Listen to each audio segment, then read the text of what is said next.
All right, so we left off talking about cotyledons, and next up we're just going to look at the general life cycle of a generic angiosperm. Okay, so we'll start off at the zygote, right? So the zygote undergoes rounds of mitosis to develop into the embryo. This is all while still inside the ovary, right? Or sorry, inside the ovule, okay? Um, so eventually that young embryo has at least one cotyledon, right? If it's a dicot, it'll have two cotyledons. It's got a root, and then once it germinates, right, those structures exit the seed capsule, and eventually continue undergoing rounds of mitosis to become a mature flowering plant. Um, so remember, I would definitely be able to recognize the like petals, sepals, carpels, um, stamens, and even particular structures on the carpel, like the stigma and the style and the ovary. Okay, so within the pollen, um, the anther on the top of the stamen, um, that's where you have all of your microsporangia, which contain microsporocytes, which develop into microspores after meiosis, and those microspores contain the gametes, the male gametes.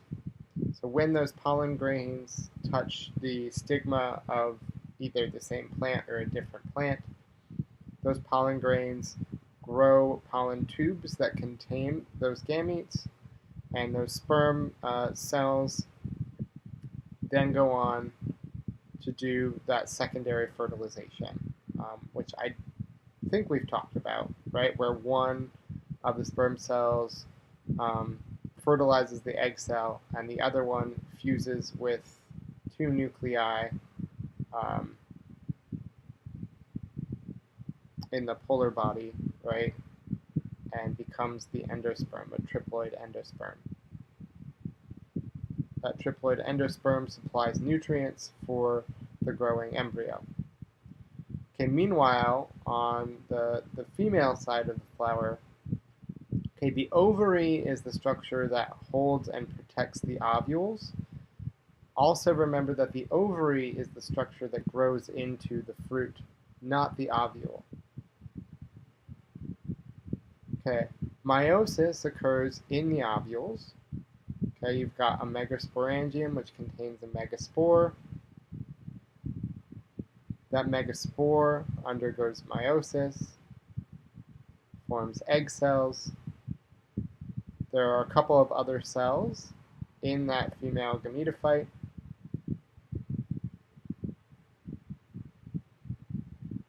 Okay, once fertilization happens, you know the rest of the cycle. Okay, we're going to watch a video about plant fertilization and then a video about seed development now. The function of flowering is to produce seeds and disperse them to locations where the young plants are likely to survive. At each step, there is an emphasis on protecting the offspring. This activity reviews some of the most important steps.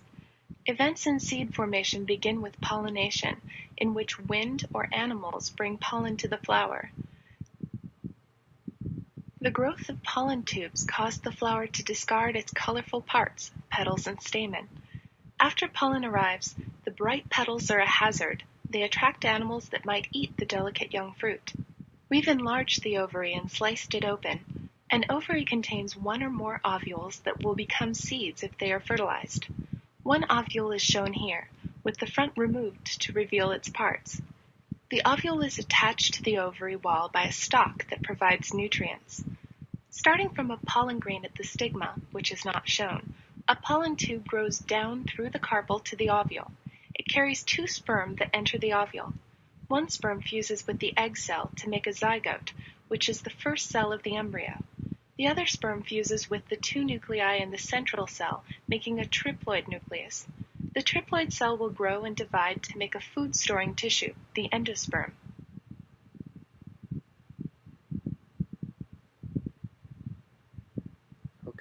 And then from there, we'll talk about seed development. This ovule has been fertilized and will become a seed. Each of its cells contains one or more sets of chromosomes, but the number of sets of chromosomes differs among the parts of the ovule. Double fertilization converts the large central cell from diploid to triploid, while the egg becomes a diploid zygote. The surrounding integuments remain diploid as they were before fertilization. The embryo is a young plant that grows from the zygote, while the large central cell grows into food-storing endosperm. All this is enclosed within a protective seed coat that grows from the integuments around the ovule. Taking food through its stalk, the developing seed expands its endosperm and embryo. When the embryo is mature and dormant, the integuments develop into a protective seed coat and detach from the ovary wall. The main axis of the embryo has a root apex and a short stem that may have a few tiny leaves, not shown here, near the shoot apex. The cotyledons are part of the embryo. They're the first leaves. Monocots have one cotyledon. Eudicots have two. Another thing I want to comment on about angiosperms, right? Even though they're incredibly hyperdiverse, there's many hundreds of thousands of species of them, right? They're a relatively young lineage, right? So they've only been around for maybe at least 140 million years, compared to gymnosperms, which have been around for about 320 million years at least. So it's a pretty young clade. And they found fossils of angiosperms that have some traits in common with extant lineages of angiosperms, but that don't have maybe petals or sepals or things like that.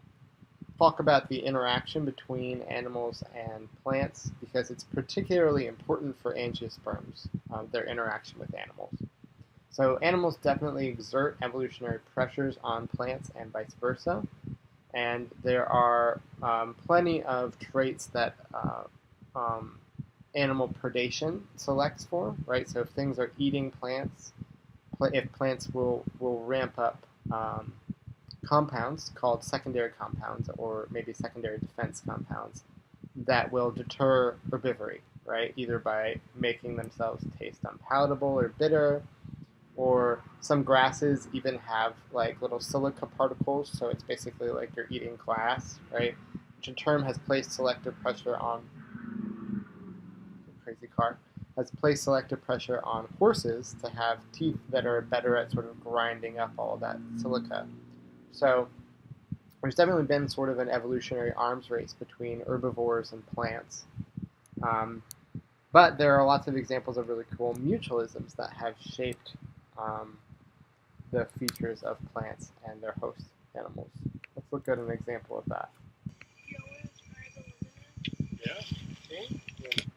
Okay, what you're looking at, it's a clearing in the middle of a rainforest, and you might see maybe one or two different species of plants. There's really not a lot of plants in this clearing.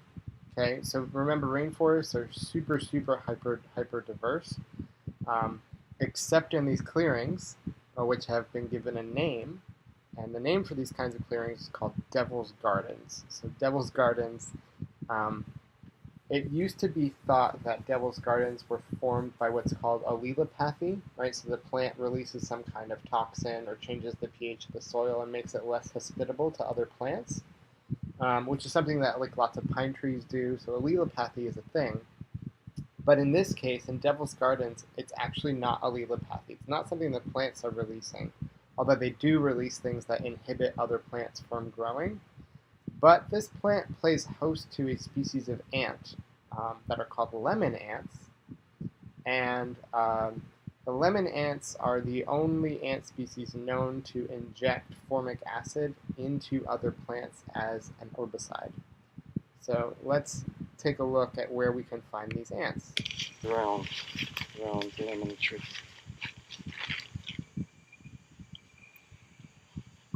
It's not a lemon tree. I forgot what the species of plant is. It's a very particular species.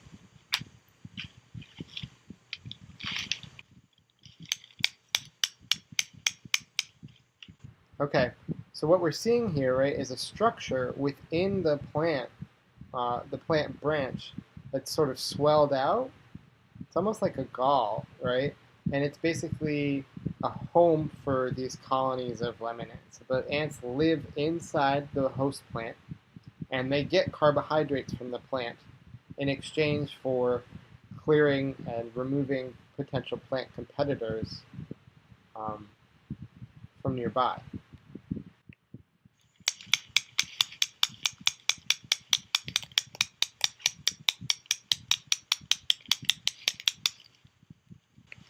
And the ants are called lemon ants because they release a lot of pheromones that mimic or are very structurally similar to a lot of compounds found in citrus.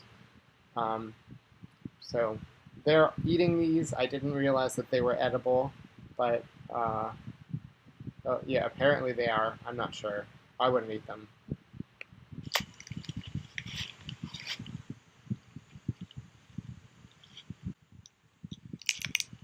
Also using a knife really, really badly.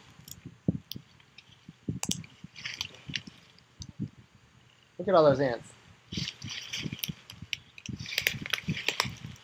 Stupid.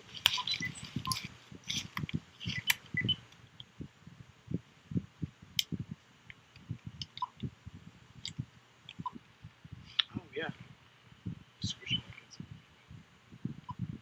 Yeah. Everybody. Más. Oh yeah, it's good. Ujú. El ácido que tienen, Ellos- que usan. Ellos fabrican el ácido. Oh, sí. Ahora yo no sé de dónde. Tal vez fabrican de esta madera o si no, tal vez de alguna otra planta. So he's saying the ants make their own acid, right? To make these defensive compounds, these citric compounds, and he's saying he thinks that they make it themselves. But he's not sure if they borrow compounds from other plants or from the wood inside the host plant. And I don't know either. ¿Quieres? A Ah, ver, so, pon la lengua ahí en la mitad. ¿sí? Sí, claro. Ya. La lengua. ¿No ves? Como es bien ácido, ¿no? Wow. Ya, Okay, entonces, el ácido que tienen es igual que el ácido del limón. me parece.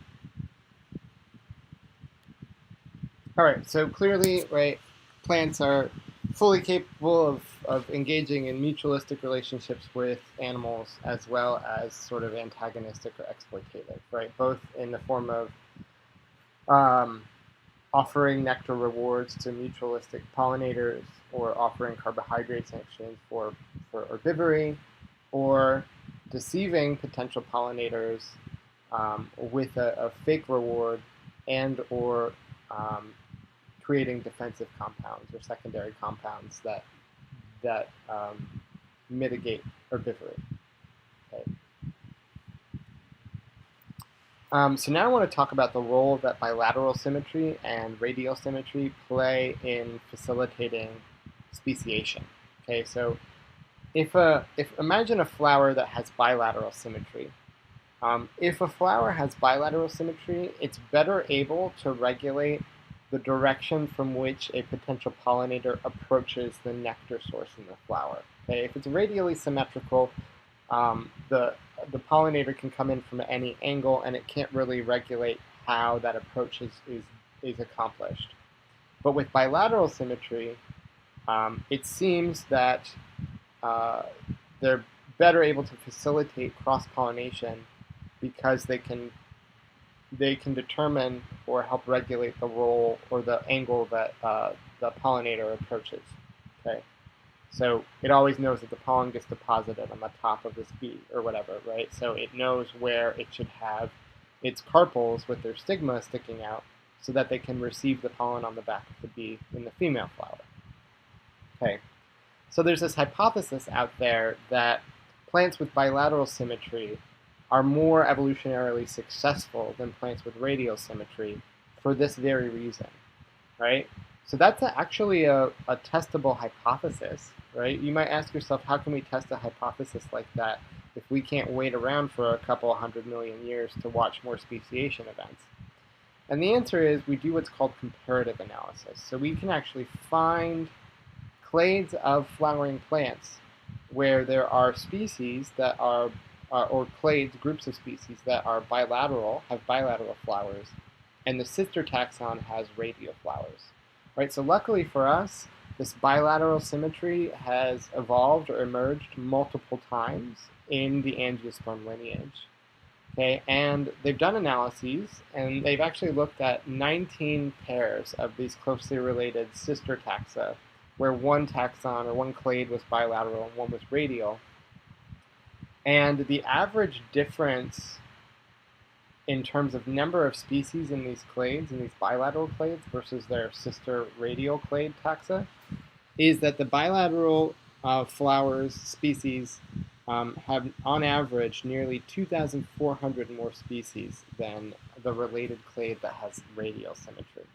Okay, so since these 19 independent pairings are evolutionarily independent, they kind of represent replicates in a natural experiment.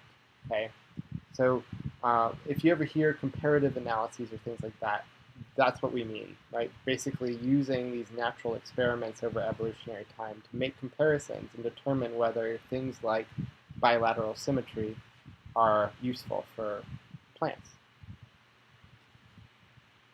Okay, we've got about 250,000 living extant species of angiosperms.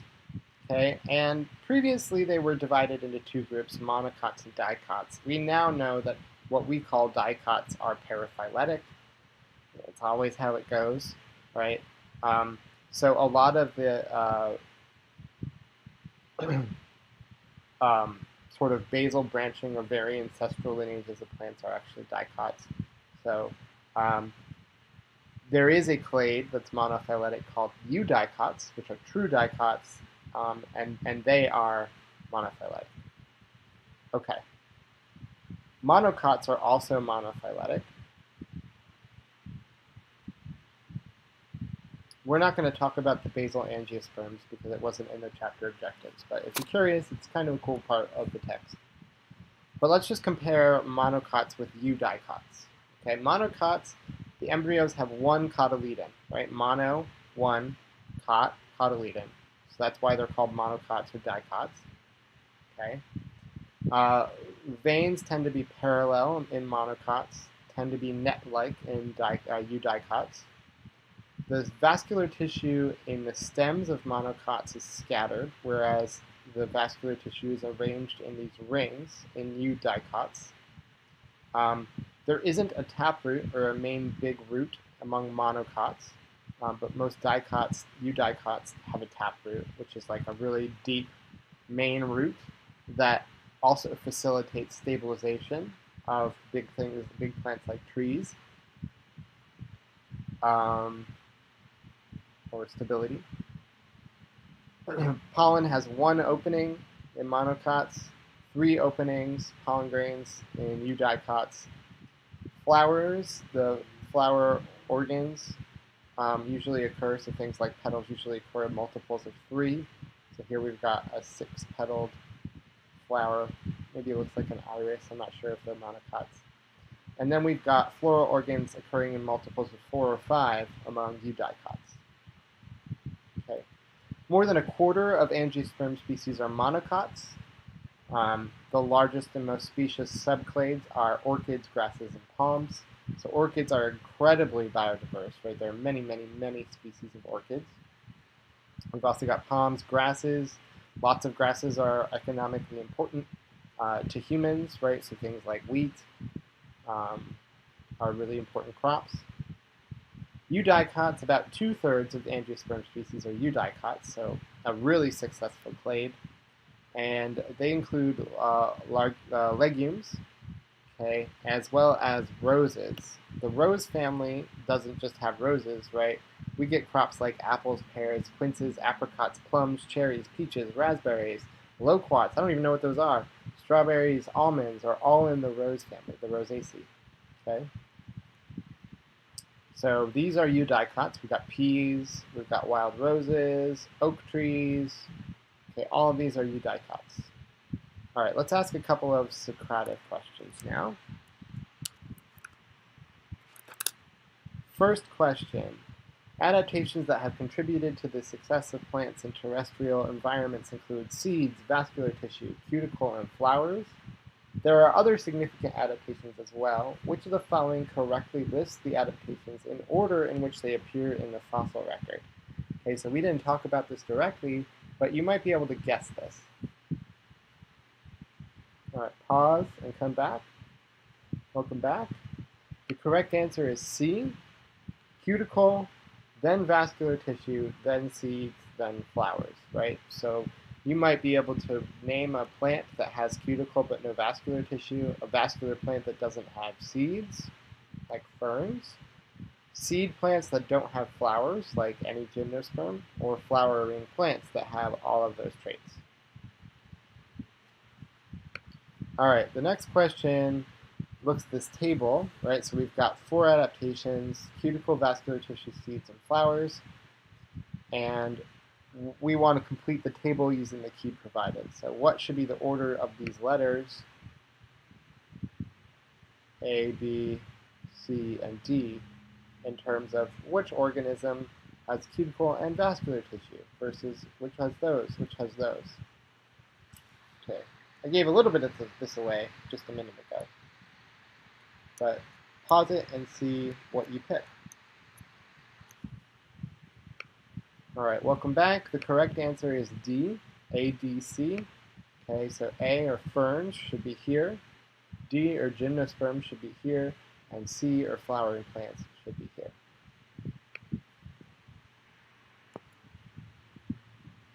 Okay, we're actually going to skip the next 2 fruit questions. So I just want you to know that fruits are usually derived from ovary tissue, from the ovary. Okay. So you won't have to know which ones are accessory fruits or aggregate fruits or multiple fruits or anything like that for the lab practical or for the final. But if you're curious, right, here are the answers. An accessory fruit is one that develops from tissue other than the ovary, so that does happen. And then aggregate fruits, multiple fruits, accessory fruits are strawberries, figs, and pears, respectively. Okay. Question is, an ancient date palm seed germinated and grew into a healthy plant. What was the source of nutrients for the young sporophyte embryo during germination of the date palm seed? Pause. Welcome back. The answer is B, of course, stored food. We've got one little section left, and I'm just going to go ahead and include it in this video. Okay. And the last section is human welfare depends on seed plants. So seed plants are key sources of food, fuel, wood products, medicine, spices, anything, you name it, right? Plants make it for us. So our reliance on seed plants in particular, plants in general, makes preserving seed diversity and plant diversity really essential. Okay. So I teach this environmental biology class, and one of the things that the students are always really shocked by is that plant diversity or crop diversity has actually decreased super dramatically since the 1930s, right? So we used to have more varieties of melons, more varieties of beets, tomatoes, corn, you name it, everything, right? We used to have tons and tons of varieties.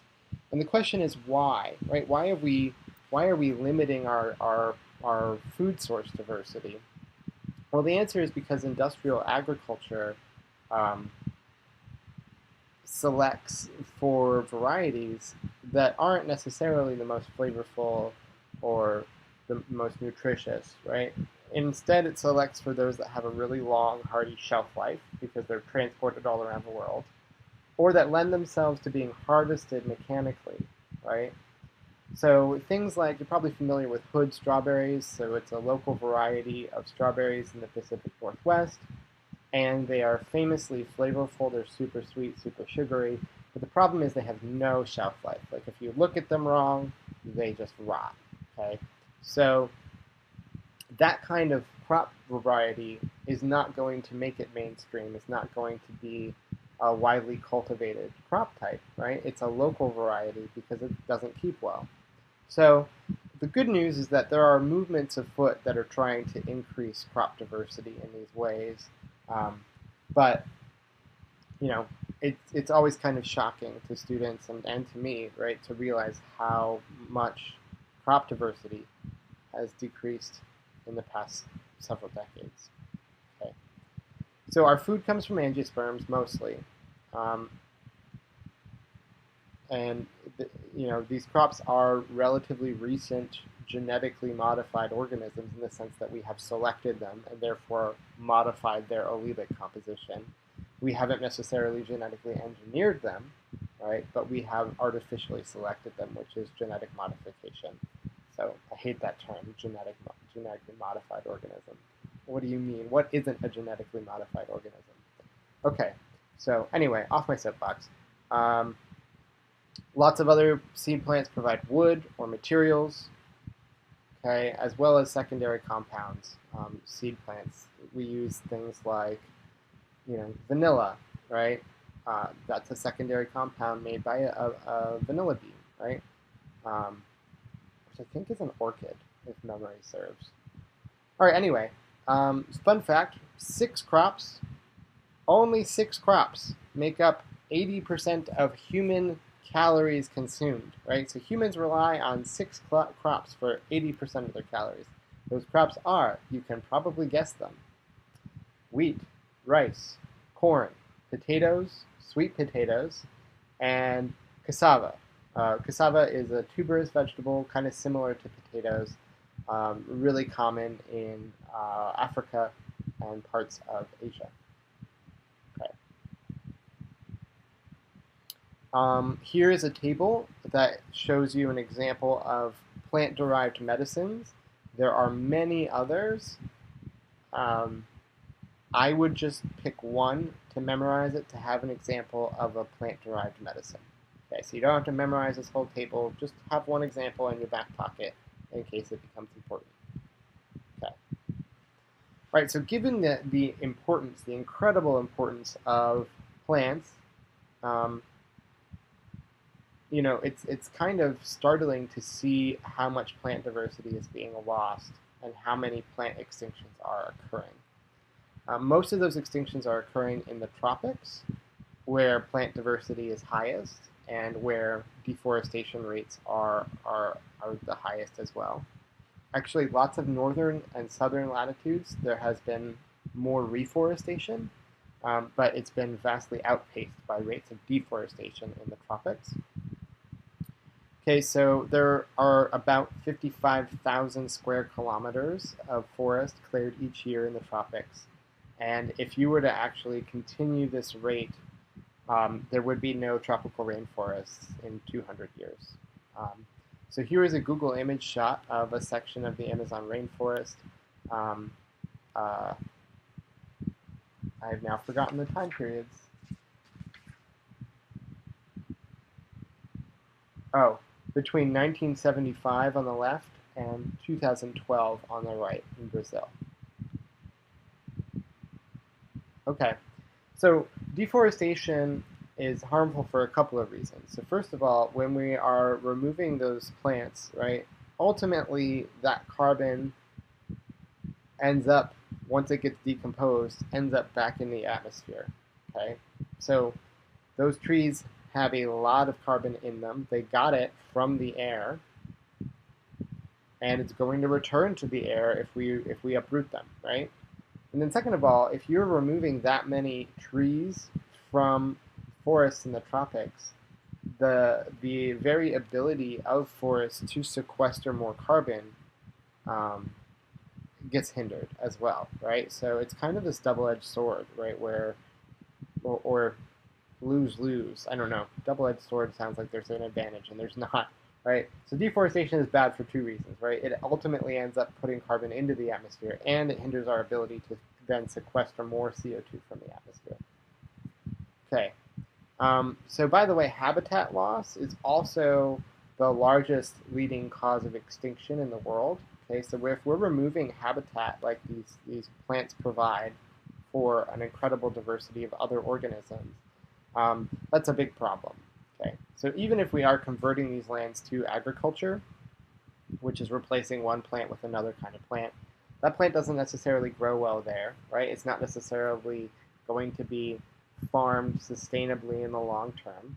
Okay, and it's also displacing lots of other species that thrive in that particular environment, right? And that we don't know a lot about, right? So we're probably losing out on a lot of medicines, a lot of really interesting potential new crops by deforesting. Okay, so on kind of a sad note, right? I know this is a weird note to end on, but we're going through a mass extinction, as many of you know from, I think it was chapter 24. And the prediction is within the next 100 to 200 years, if we continue destroying habitat at the rate, or converting habitat to agricultural practices at the rate we are doing it, we'll lose about 50% of the Earth's species in those centuries. So this is definitely like a serious issue, but it's also one that we can solve. It seems kind of insurmountable sometimes, but there are little things that we can do to change behavior of humans across the planet that would make a big difference on this front. So get involved in politics, right, and support environmental regulation. Okay, so before we end off, I just want you to take a look at this helpful table in your free time, in your leisure time. I'm not going to really talk about it here, but it's a good table, I think, that kind of distinguishes all of these traits of seed plants. Okay, and then sort of compares and contrasts mosses and other non-vascular plants, along with ferns and seedless vascular plants, along with seed plants. Here they are. Okay, so that's it. Thanks.